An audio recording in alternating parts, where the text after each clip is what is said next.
We were looking for something a little more challenging, as we always are, and typically that leads us to larger formats at Sideshow. So the thing that we're developing now is a legendary scale figure. Obviously, when trying to figure out what character we wanted to enter the half-scale plan with, Obi-Wan jumped out at us. Obi-Wan has always been a favorite of everyone here at Sideshow. Sculpturally, I was looking to get as accurate a detail as I possibly could. I wanted to give him that very, very relaxed, dignified look to him, the countenance that he has. That subtle gesture with the hand back and the lightsaber just pulled out.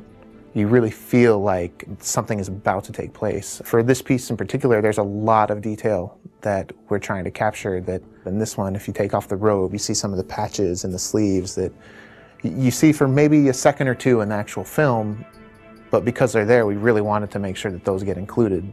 Another thing we're doing with these is intrinsic resin for the skin, which is really kind of a translucent to where you get different layers. So it looks like layers of skin. It's really exciting because everything is obviously so much bigger. The cloth outfits, the texture of the skin, the detail on the lightsabers, just everything is enhanced.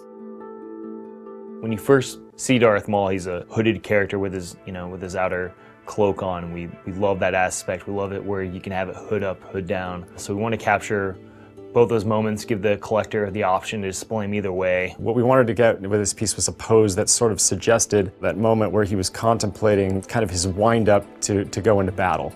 It was a little bit of a challenge finding Ray Park behind all this makeup that he had and the tattoos. In order to facilitate it in paint, I had to actually scribe in the tattoo. I don't even know how they did the makeup every day, to tell you the truth, because just doing that one time in the sculpture was a bit of a challenge. To the casual observer, it seems like he's basically just dressed in all black, but there's layers of black and different fabrics and the cut. It really creates kind of a very three-dimensional costume. At this scale, we wanted to make it the most impressive lightsaber we could. When you turn it on, it just feels like a lightsaber. You expect it to hum because it's so bright, it's so consistent throughout the whole tube. It's one of the most exciting things, aside from the size, is just the detail and the attention that we're giving every little aspect of this is just amazing.